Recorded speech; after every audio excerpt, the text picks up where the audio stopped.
Maraming baka ang mukhang busog, pero hindi tumataba.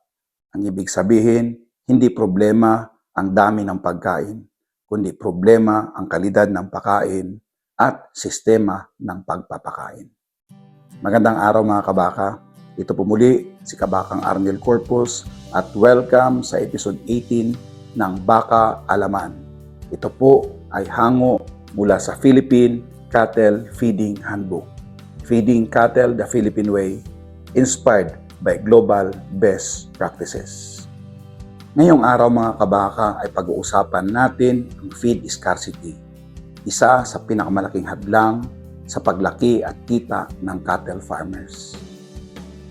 Sa Pilipinas, ang pagkain ng baka ay sobrang apektado ng panahon.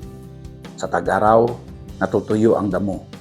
Ang natitira ay magaspang na roughage na pampuno lang ng tiyan pero kulang sa sustansya. Mukhang may kinakain ang baka pero kaunti ang napupunta sa paglaki.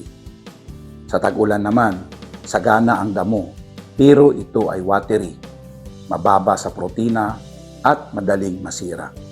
Mukhang busog ang baka pero kulang ang nutrients na kailangan para sa muscle at fat development. Dagdag pa rito ang pagdami ng parasites sa basang kondisyon na lalo pang kumakain sa nutrisyon ng hayop. May concentrate at grains na pwedeng bumawi, pero mataas ang presyo dahil imported. Para sa maraming magsasaka, hindi ito sustainable sa mahabang panahon. Kaya ang feed scarcity ay hindi simpleng problema lang sa damo. Ito ay problema ng seasonality, feed quality, at kakulangan sa feed planning. Kapag walang plano, palaging naghahabol ang magsasaka sa panahon at presyo.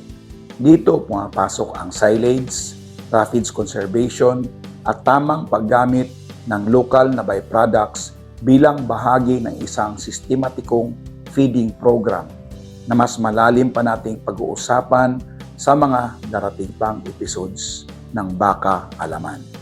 Ngunit kahit maayos ang pagkain, kung mahina ang transport at pasilidad, maaring malugi pa rin.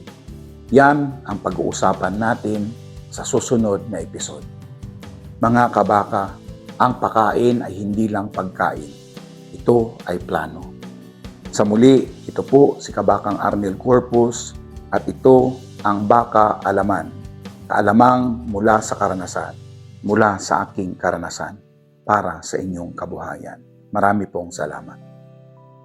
Agricultural resilience, cultivating